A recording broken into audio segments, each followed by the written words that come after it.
وطن گل باغ و بستانی من است، منبع الهام و عرفانی من است.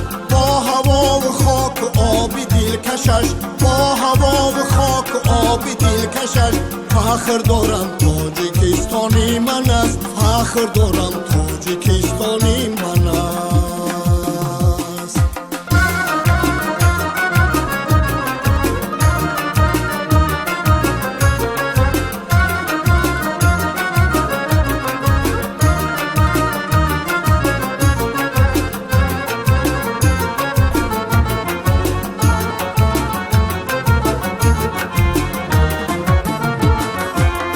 جمومین کو شهدی کانی تو، لحظه این در نمکدانی من است.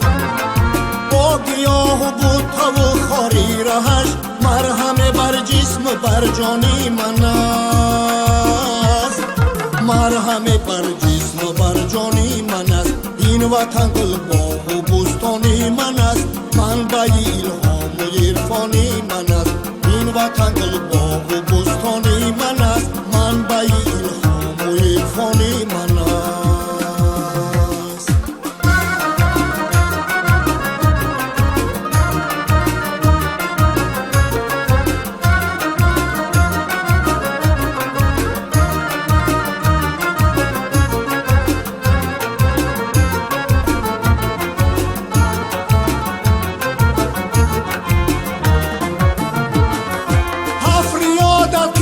های می شوند چشمه ابیات دیوانی منی، واسه می سازد زرند و زرزی جان، واسه می سازد زرند و زرزی جان.